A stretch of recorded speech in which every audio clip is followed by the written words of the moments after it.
अभी हमें एक महाराज जी मिलने वाले हैं, उनसे हमें बात करनी है थोड़ी सी, क्योंकि मैंने अभी उनसे बात करी तो चलते चलते मुझे अच्छा लगा। और नर्मदा में जो शिवलिंग पाए जाते हैं नर्मदेश्वर बोलते हैं, हमने देखा गुजरात में बहुत सारे शिवलिंग इसी प्रकार के पाए गए हैं। उनका महत्व जानना है। उन्होंने जो संकल्प लिया है पूरे आर्यवर्त में 51,108 नर्मदेश्वर की स्थापना करने का, तो वो जिज्ञासा जाननी है और अपन उनसे मिलके बात करेंगे। वो गुरुजी जो हैं वो स्वामी विभूजी महाराज खंडवा मध्य प्रदेश धूनी वाले दादाजी की नगरी से हैं, जो कि अपने गुरुदेव जी की आज्ञा पे आर्यवर्त में 51,108 नर्मदेश्वर की स्थापना करने का उन्होंने संकल्प लिया। अभी तक उन्होंने 21,305 नर्मदेश्वर स्थापित कर दिए हैं और उनका पूरा इंटरव्यू लेंगे। क्या सा क्या है नर्मदेश्वर की, क्या खास बात होती है जो हमें उनकी स्थापना कराना चाहिए। नर्मदे हर। प्रणाम गुरुजी आपको। महादेव। महाराज जी, फाइनली मैंने आपसे जो बताया था रास्ते में चलते चलते हुए कि हम एक महाराज जी से मिलने वाले हैं, जिनका जो मैंने आपको पहले बताया कि संकल्प है 51,108 शिवलिंग स्थापना करने की, तो वो उसकी पूरी जानकारी अपन महाराज जी से लेंगे और जो हमारे क्वेश्चन थे उनका भी हम महाराज जी जवाब देंगे।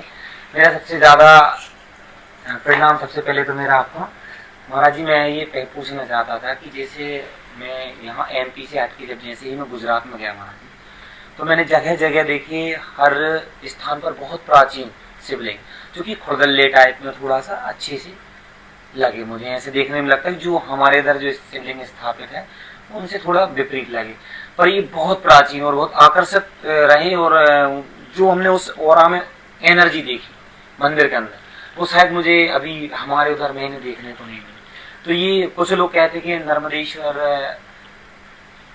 शिवलिंग है, तो ये इनकी पूरी कहानी कैसे है, ये कैसे स्थापित होते हैं, आप इसके बारे में बताइए और आपका जो संकल्प है उसके बारे में बताइए। ओंकार महाराज की जय, नर्मदा मैया की जय, और भारतवर्ष के सभी सनातनियों की जय। तो मैं तो आपको भी प्रणाम करता हूँ और जो आपके कैमरामैन हैं उनको भी प्रणाम करता हूँ, क्योंकि जो नर्मदा परिक्रमा कर रहा होता है वो सभी संत है, वो श्रेष्ठ संत हैं।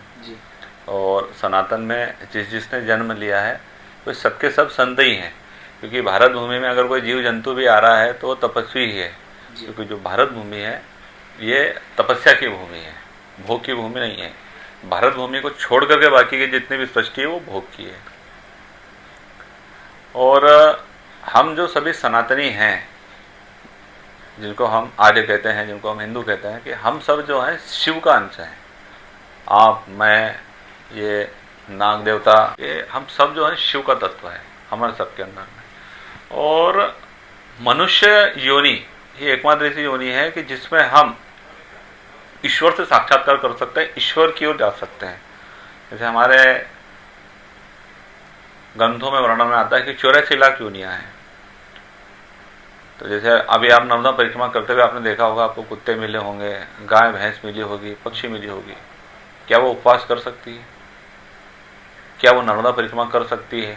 कुछ दूर चलता है कुत्ता, कई बार आपने देखा हमारे साथ में कुत्ता चला साथ में, और वो 14-15 किलोमीटर चल नहीं पाया, रास्ते में दूसरे कुत्तों ने उसका मार्ग अवरुद्ध कर दिया। है ना। तो इस प्रकार से और भी बहुत सारी हैं, जैसे वृक्ष हैं वो लगे पड़े हजारों वर्षों से वहीं पर है, हिल ही नहीं सकते अपनी जगह से, बाकी का दूसरा। और उस योनि में आप देखोगे वो भोग के लिए, उसमें जो व्यक्ति कहता है खा रहा है, उसको खाने का शौक है और कुछ नहीं है, तो ईश्वर उसको गाय बैल भैंस बना दिया। जो मांस भक्षण को ज्यादा करता है, महादेव उसको शेर से बाघ चीता बना के खाओ मांस, है ना। और मनुष्य शरीर जो है उनको अगर 10 दिन भोजन नहीं मिलेगा वे मृत्यु को प्राप्त हो जाएंगे, 15 दिन मिलेगा। लेकिन मनुष्य शरीर ऐसा है कि हमारे तपस्वी जो ऋषि हुए तपस्या करते हैं तो वो हजारों वर्षों तक बगैर भोजन के बगैर जल के रहते हैं। तो जो हमारा ये जो शरीर है, ये शरीर, मनुष्य का शरीर सबसे कमजोर है, किंतु मनुष्य का शरीर सबसे मजबूत है ना।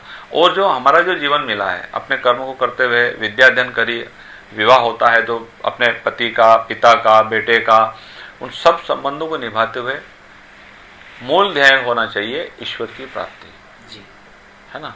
तो हम सभी जो है शिव का अंश है, और जब तक हम महादेव से नहीं जुड़ते हैं जी, तब तक हम अपने लक्ष्य तक नहीं हो पाएंगे। जैसे भी आप देख रहे होंगे भारत भूमि में करोड़ों की आबादी है, हिंदू हैं, और यही वह भारत भूमि है जहाँ पर भगवान श्री राम ने, भगवान श्री कृष्ण ने अवतार लिए, बड़े बड़े योद्धा हुए, बड़े बड़े क्षत्रिय सम्राट हुए।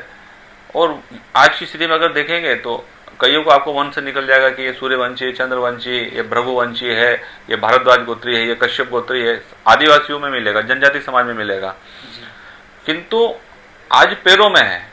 तो उसका कारण क्या है कि हम अपने इष्ट से दूर हैं, हम महादेव से दूर हैं। हमें ऐसा लगता है आज की फिल्मों देख करके कि अपने माइंड के बल पर वो दुनिया जीत लूंगा, अपने बाहुबल के बल पे मैं जीत लूंगा, मेरे पास नेटवर्क है, मेरे पास संगठन है, मेरे पास ये है, उसके बल पे कर लूंगा। संभव ही नहीं है जब तक आप मेन शक्ति के केंद्र से नहीं जुड़ोगे, गुरु दीक्षित नहीं होगे। सबसे पहली सीढ़ी है गुरु दीक्षा, गुरु और महादेव, गुरु और महादेव। तो जब व्यक्ति गुरु और महादेव से जुड़ जाता है तो भारत जो विश्व गुरु कब बनेगा, मैं आपको पुनः बताता हूँ। जो हमारे गुरु कहते हैं, भारत का प्रत्येक हिंदू सनातनी जिस दिन गुरु दीक्षित हो जाएगा और वो प्रतिदिन एक माला महादेव की जप करेगा या एक लोटा जल महादेव पे चढ़ाएगा, भारत विश्व गुरु बन जाएगा। क्योंकि प्रत्येक सनातनी तभी शक्तिशाली बनेगा जब वो महादेव से जुड़ेगा। और महादेव से जुड़ेगा अर्थात क्या हो जाएगा कि क्योंकि जो हम सभी जो अंश है ये शिव का अंश है, और ये शिव का अंश जब पूर्ण अंश से होगा तो वो उसके अंदर जो शक्ति का जो संचार होगा वो उसको बदलेगा, और जब वह बदलेगा तो वह अपने आप को बदलेगा, परिवार को बदलेगा, अपने गांव को बदलेगा, अपने जिले को बदलेगा, अपने राज्य को और राष्ट्र को और वो पूरे विश्व को।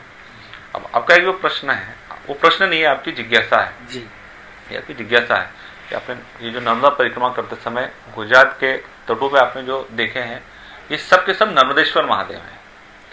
तो नर्मदेश्वर महादेव, तो इनके शब्द में ही अर्थ छुपा हुआ है। नर्मदेश्वर मतलब नर्मदा माई के ईश्वर, मतलब नर्मदेश्वर महादेव वो होते हैं जो नर्मदा माई में से प्राप्त होते हैं। ये अमरकंड से लेकर भड़ूस तक जो माँ बह रही है, इसका एक प्रत्येक कंकर जो है वह नर्मदेश्वर महादेव। ऐसा कहा जाता है पुराणों में, नर्मदा पुराण में और भी कई सारे पुराण हैं कि जो नर्मदा माई है ये महादेव की पुत्री है। और नर्मदा माई का विवाह होने वाला था।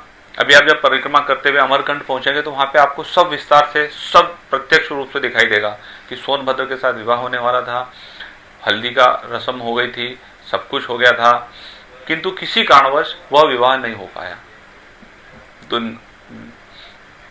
उसमें कथा ऐसी आती है कि नर्मदा माई की एक सहेली थी, हम उम्र थी तो एक जैसी दिखती थी।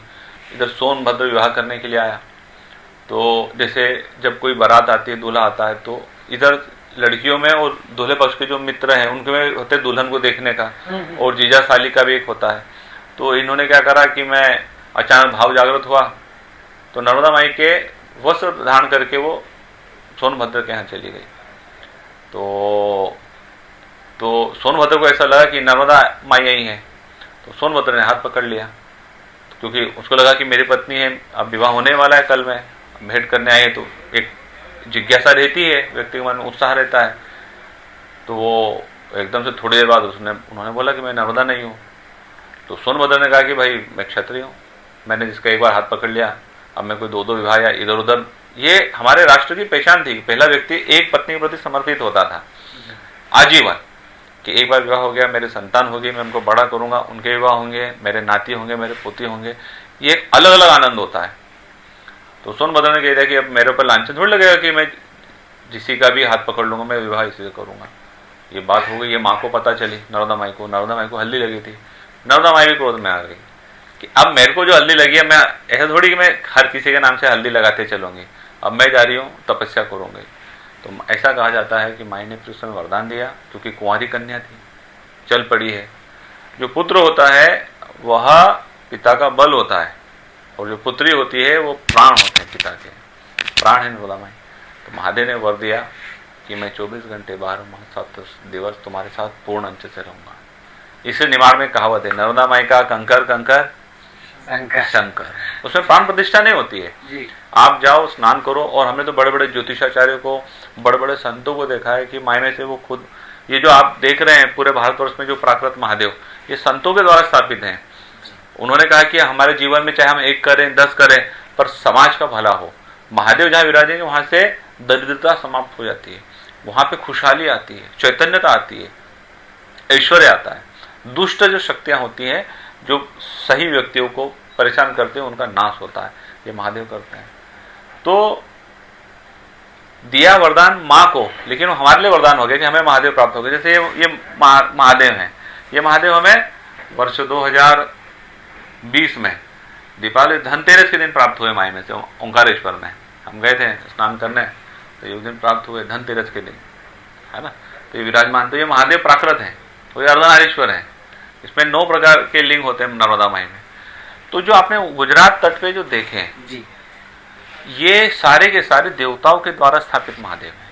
ये बहुत प्राचीन रहे। हाँ, जैसे हम मंगरोल में प्रवेश करते हैं, हाँ, तो वो मंगल देवता ने वहां पे कई वर्षों तक साधना करी, तपस्या करी, वो उनके द्वारा स्थापित है जी, है ना। उसके बाद में अग्नि देवता, है ना, और उसके बाद में इधर जाएंगे इंद्र देवता, हाँ, एक मंदिर है ना, सुखदेव जी, और कई राजाओं के द्वारा, कई तपस्या, कई सारे राजाओं के द्वारा महादेव स्थापित है। जब हम उधर से आते हैं तो कुबेर भंडारी जो हैं, कुबेर जी ने वहां पे साधना करी, तपस्या करी, तो ये सब माई में से निकाल के महादेव रखे इन्होंने, क्योंकि महादेव साक्षात, जैसे इस समय आप प्रश्न कर रहे हैं, मैं जो जिज्ञासा कर रहे हैं, मेरा जितना भी क्षमता है उसके अनुरूप मैं देने का प्रयास कर रहा हूँ, उसको ये महादेव सुन रहे हैं। किंतु उसके अतिरिक्त आप सभी जो बैठे हुए हैं, हमारे मन में जो जो विषय चल रहा है उसको भी महादेव सुन रहे हैं और उसको हल करते हैं महादेव। तो ये, फिर उसके बाद में अगस्त ऋषि के द्वारा स्थापित है अगस्तेश्वर महादेव, कार्तिक महादेव, जहाँ पे गत रात्रि हमारा अपना सबका विश्राम हुआ था, गरुड़ेश्वर, तो वहाँ पे अगस्त कार्तिक महादेव की स्थापना करके करी। तो जो नर्मदा माई के जो महादेव हैं, ये साक्षात महादेव हैं। अब जैसे शिवलिंग हम बोलते हैं, तो शिवलिंग कई प्रकार का होता है, जैसे रजत का, स्फटिक का, स्वर्ण का, रत्नों का, काष्ठ का, मिट्टी का, जो पार्थिव शिवलिंग कहते हैं, ये शिवलिंग है ना। लेकिन इन सभी शिवलिंगों में जो महादेव हैं, और कई सारी ऐसी जो जलहरियां हैं जिसमें महादेव नहीं हो, खंडित भी हो, जलहरी भी खंडित हो, शिवरात्रि के दिन महादेव उसमें रहते हैं। लेकिन हमारे जैसे, आपके जैसे जितने भी शिव भक्त हैं, जो चाहते हैं 365 दिन 24 घंटे महादेव हमारे पास में रहे, तो वो महादेव नर्मदा माई में है।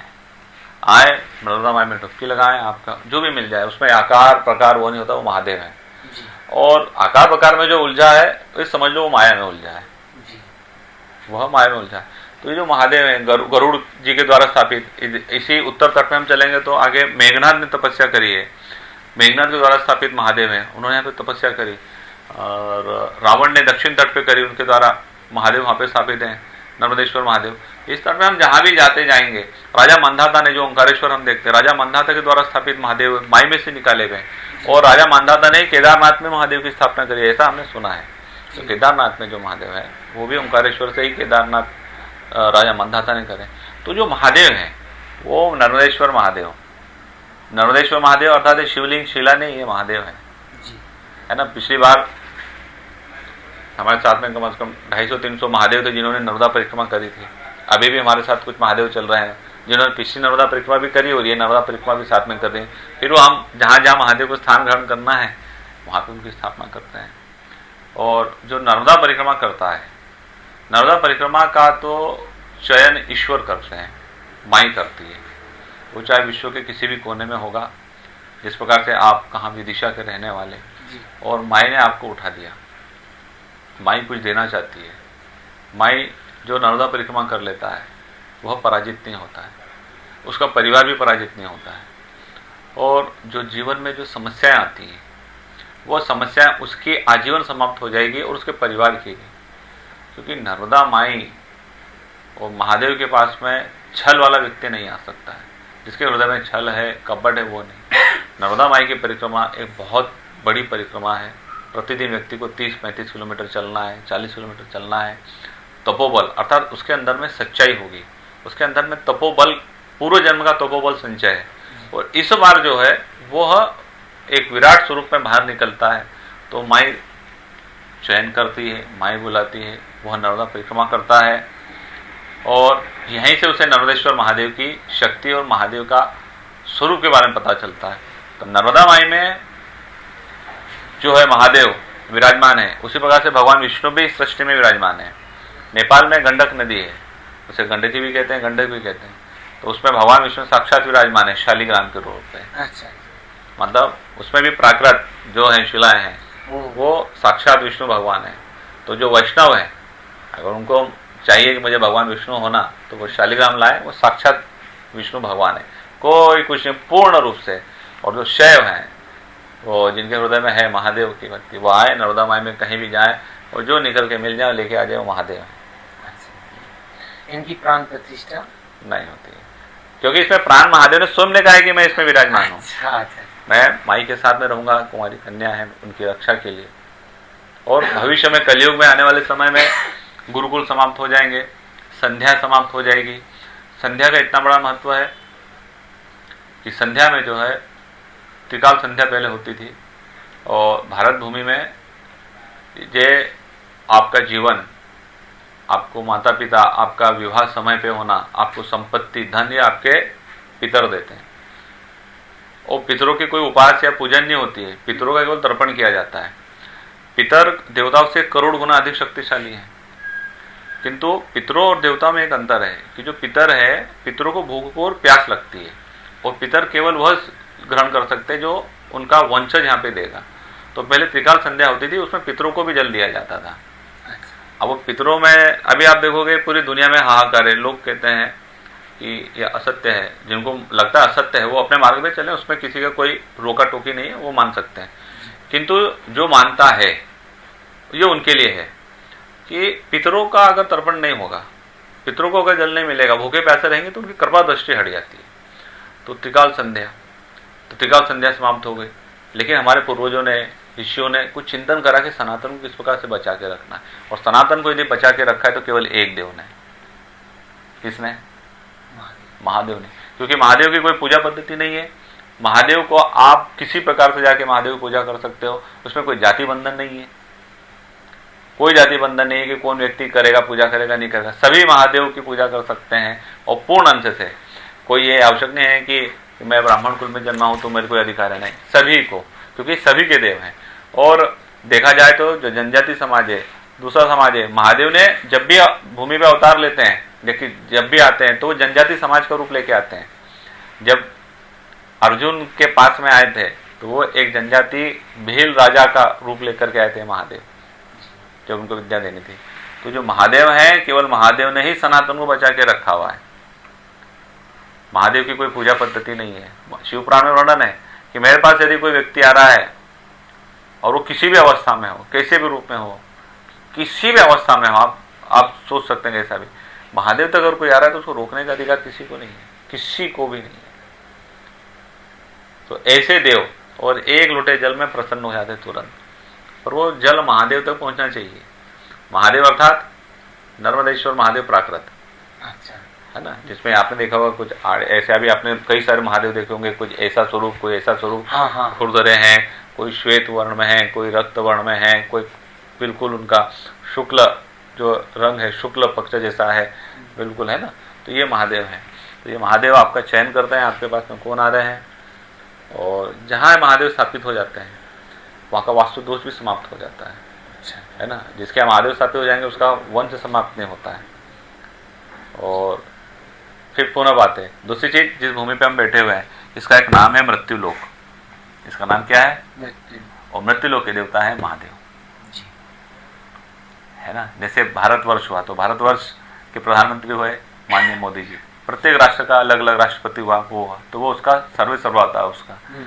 तो उसके अधिकार क्षेत्र में बगैर उसके आज्ञा के, बगैर उसके हम रह नहीं सकते हैं। तो उसी प्रकार से मृत्यु लोक के स्वामी हुए महादेव। तो महादेव की शरण में अगर रहेंगे तो मृत्यु लोक में उसको कोई कष्ट नहीं होगा। ठीक है महाराज जी, मेरे सवालों का जवाब मिल गया। बाकी अगर नर्मदा परिक्रमा में अगर हम साथ में चलते रहते शायद और भी लोगों के जो सवाल आएंगे तो उनका भी जवाब हम जरूर लेंगे। उत्तर तो केवल माँ देगी। मैं तो केवल एक साधक हूँ, बहुत छोटा सा, और माँ ने मुझे स्वीकार किया, मुझे नर्मदा परिक्रमा में बुलाया। ये केवल माँ ही बुला सकती है, हम कुछ भी नहीं कर सकते हैं। नर्मदे हर